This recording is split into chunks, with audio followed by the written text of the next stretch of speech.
श्री हरभजन सिंह। माननीय अध्यक्ष महोदय जी, सबसे पहले तो मैं आपको शुक्रिया अदा करना चाहता हूं कि मुझे आज मौका मिल रहा है यहाँ बोलने का और आप सबके बीच में आया हूं।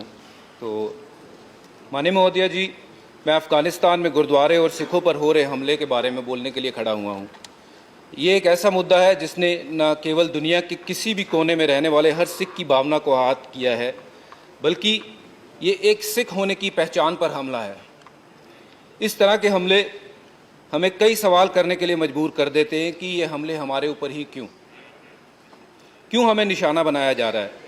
दुनिया भर में गुरुद्वारे, चाहे वो कोविड के दौरान या गुरुद्वारे ही नहीं थे, वो भोजन और हर तरीके की चीज़, ऑक्सीजन को लेकर के उन्होंने हर तरीके की चीज़ लोगों के लिए उपलब्धित की थी।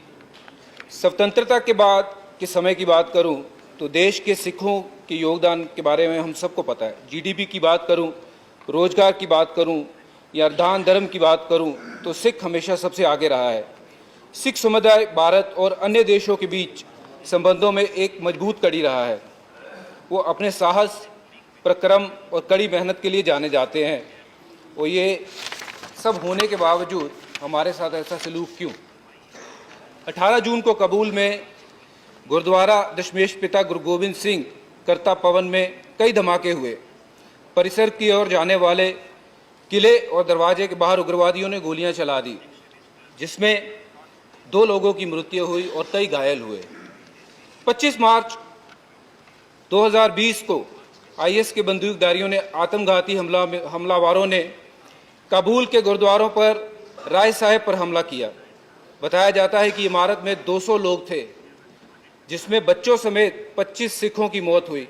राय साहेब गुरुद्वारा हमले में मारे जाने वाले जो लोग थे, उनके अंतिम संस्कार के अगले दिन फिर और एक हमला हुआ।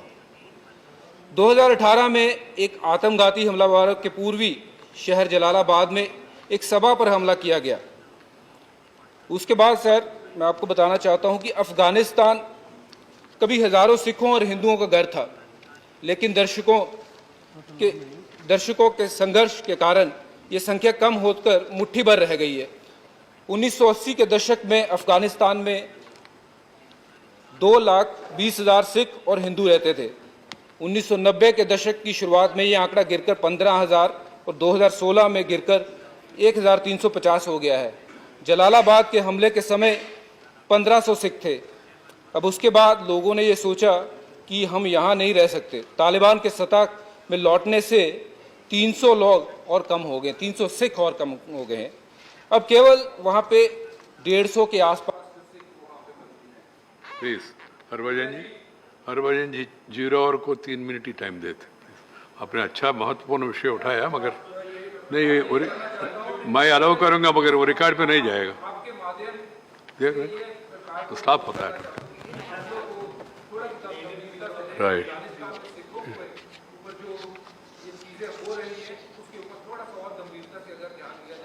राइट।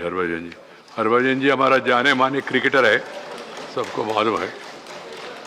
जो इन्होंने विषय उठाया वो महत्वपूर्ण विषय है, तो मेरे ख्याल से विदेश मंत्री उसके ऊपर और ध्यान देंगे।